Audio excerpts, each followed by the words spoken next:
Okie dokie. Okay, welcome back, ladies and gentlemen. How was lunch? Lekker?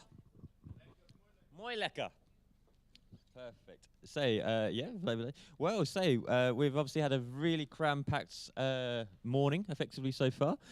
So we're now moving on to the second or the afternoon session. We've got some very fascinating and interesting topics to discuss. If I may say, some of you already. What we're about to touch upon now is similar to what we touched upon at the end of last session, especially like 0 hours contracts, living wages and things. So it'll be very nice to, I think, explore this in a little bit more deeper roots with people who have obviously been researching this phenomenon and have a lot more to say on the subject. But without further ado, I'd like to invite Professor Lashley back onto the stage and to introduce this next session, really. Yep. Thank you. Yeah, I wanted to touch really on the link between the ideology that dare not speak its name. In other words, neoliberalism. We very rarely hear it spoken in the press, you know. It's actually just the way things are. You don't talk about it. This is just the natural order of things. When actually, as we'll see, it's an ideology, and it's an ideology that is meeting certain people's interests. A bit of a history background. I mean, once you got limited liability companies and share values, people started to trade in share values. So the shares now became a commodity. And obviously, like other things, reflected the price that you paid for the share, reflected the supply and demand for the shares. In the 1920s, there was a massive boom in share prices, and actually a subsequent collapse, which caused a massive recession, and then the slumps in the 1930s, and all sorts of economic depression as a result of this speculative capitalism. Now, actually, the South Sea bubble was something that happened in the UK in 1720, when exactly the same thing. Within a matter of a few months, the share value in the South Sea company rose tenfold. So people said, "Oh, you can make money. Look, you know, buy it here and you sell it there, and you've now got twice your money." You know, well, of course, like all these things, it's a product of supply and demand, and it gets to a point where people are saying, "Hang on a minute, we're paying this for a value of a share of the company that's only that," and people consequently start selling, and then you get the negative value. And so ultimately you get this kind of lottery capitalism, which actually then creates, or is about creating wealth, not through producing things, not answering human needs, but just speculating on the value of these shares. And obviously it created terrible problems. So after the Second World War, most people said, well, we've got to manage this. And British economist, amongst others, John Maynard Keynes, talked about managing capitalism to try to, when there was a potential downturn in demand, to give it a bit of a stimulation, but also to make sure that incomes and income inequality didn't grow too much. So at the time, in the period of the 1950s and 1960s in the UK, the top rate of taxation was 90%. Obviously, the idea of reducing unemployment through stimulating demand was a key thing. Obviously, the basic principle again was, if you give money to those who are poor, they go out and buy things. If you give money to people who are rich, they squirrel it away. I mean, the Panama Papers, which you've all heard about, just gives us some insight into the squirrelings. And so we got a boom, we had a low level of unemployment, and this kind of mindset was dominant from the period of the Second World War to about 1980. Then along comes neoliberalism. The empire strikes back. And here there's a bunch of economists who argued that really all this state intervention, managing the market, was all terribly incompetent and efficient. There was an author, a lady called Ayn Rand, whose famous books are The Fountainhead and Atlas Unchained, which argue that basically the creators of wealth are individuals, entrepreneurs, heroes, you know, who fight and everybody benefits through their struggles. And so then we got this whole narrative that state intervention is bad, the selling off of a whole string in the UK of British assets. And by the way, I'm sorry I'm talking a lot about the UK, and whilst I want to sort of reflect some of the Netherlands a bit, the Netherlands haven't quite gone as bad as the British have. The British took on this neoliberal agenda along with Reagan, Reagan and Thatcher were the chief architects of it, and the British got it pretty heavy. Certainly the whole deregulation of markets, the idea was that if you give to the rich, then wealth will trickle down to the poor. Thatcher famously said, there is no such thing as society. And then, really, is free market economics anything other than a religion? You know, a religion requires people to accept something on faith, you know. Without evidence, we know that there is a God, and we have faith in the God. Whereas science actually expects some kind of evidence and proof. Whereas actually what the neoliberal narrative was, well, these are scientific principles at work here, when actually it was a lot of an act of faith, you know. Assume a free market. Well, actually, if you look at any one of the markets in our countries, the major consumer markets are run by oligopolies, you know. 3, 4, 5 firms dominate the market. So that whole narrative is questionable. Certainly part of the story was to reduce taxation for the richest. So in the UK that came down to 45%. At the same time there are benefit cuts on welfare, limiting there was again a lot of legislation to limit the power of trade unions. The miners' strike in the 1983 was a classic conflict which they were using troops, although, there's an accusation that you used troops as policemen, dressed as policemen, to beat the miners. But certainly the miners were the labour movement stormtroopers. You know, once they'd beaten the miners, then the rest of us were buggered, really. So basically, they took on this approach which destroyed the ability for people to fight back. Poverty increases. People start feeling poorer. Again, you look at real spending power in comparison to what it used to be. Wages have gone down in real spending power terms. So people look for scapegoats. Who is to blame? You know, the undereducated, non-unionized, weakest and most vulnerable in society are the ones that suffer the most. Because they're ununionized and undereducated, then it's always the fault of them, you know. So it's foreigners, or the European Union, or Mexicans in the Trumpy case, or Muslims, or Jews in the 1930s in Germany, whatever. It's always about them, they're to blame, when actually that's just a diversion, because the real culprit is the nature of the ruling elite.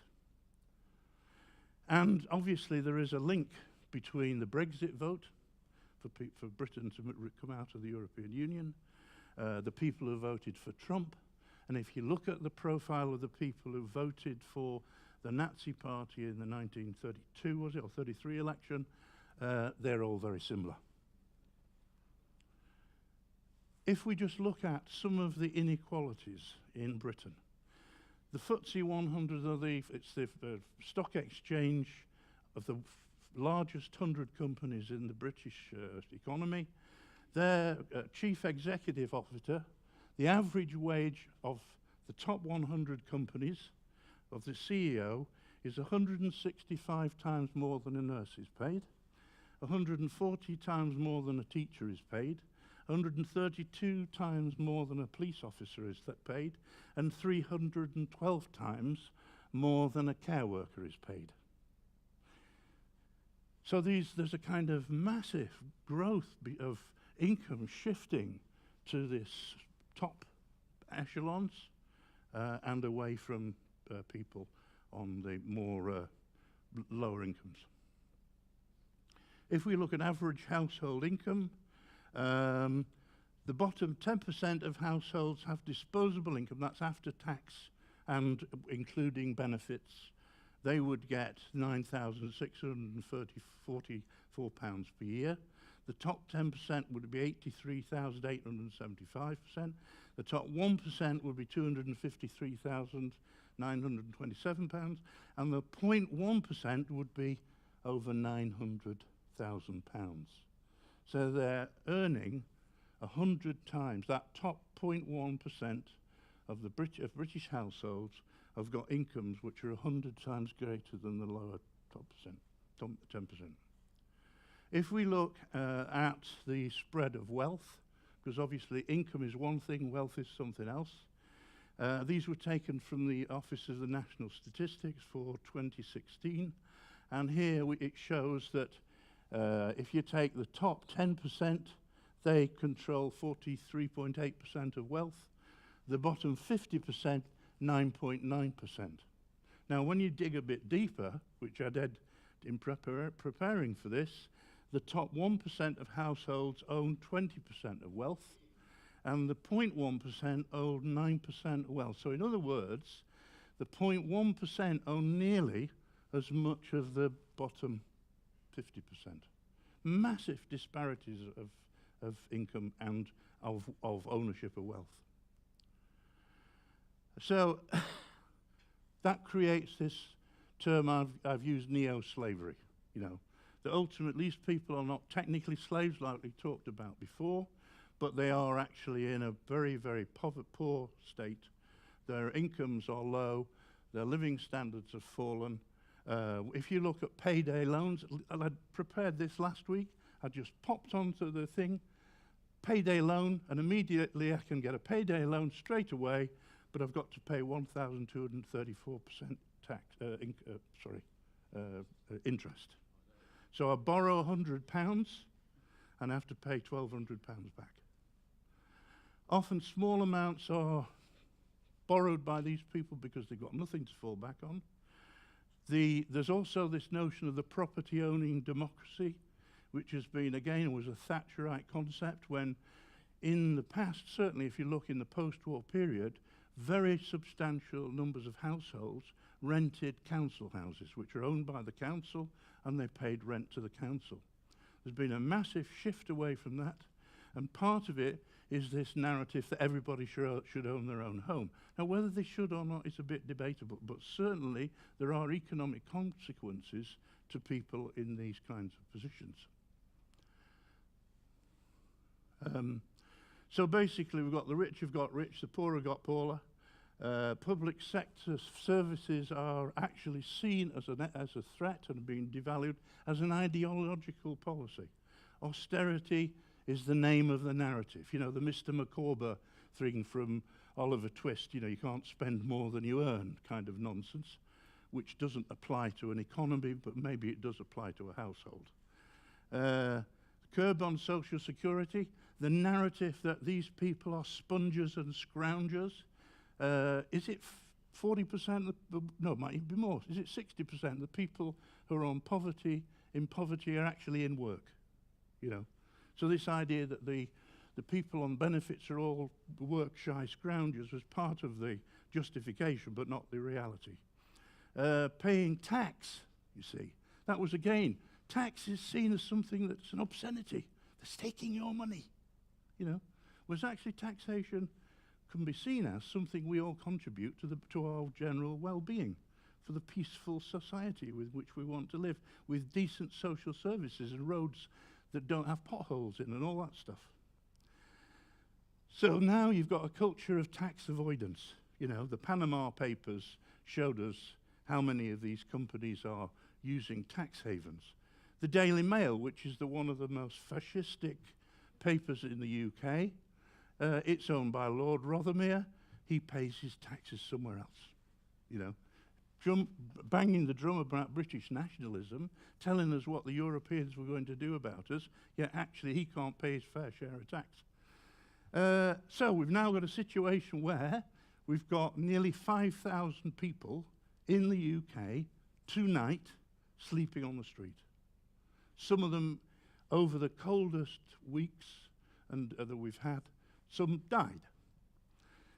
You've got food banks, nearly 1.2 million food parcels handed out to people last year. And these are people who just don't have enough food for their families. Now, I mean, part of my summer reading a few years ago was to go through some of these books, you know. Thomas Piketty, famous French economist. If you haven't read it, get it. Apart from what it tells you, which is brilliant, it is that wonderful piece of scholarship, you know. It's a superb piece of writing. Edward Sloss, who was an American economist, Price of Inequality. Ha-Yun Chang, who I think is South Korean, but actually works at Cambridge in the UK. Paul Mason, who's a kind of left-wing commentator post-capitalism. They all say that inequality is a bad thing. Oxford Research, this was something that was published when I was preparing this.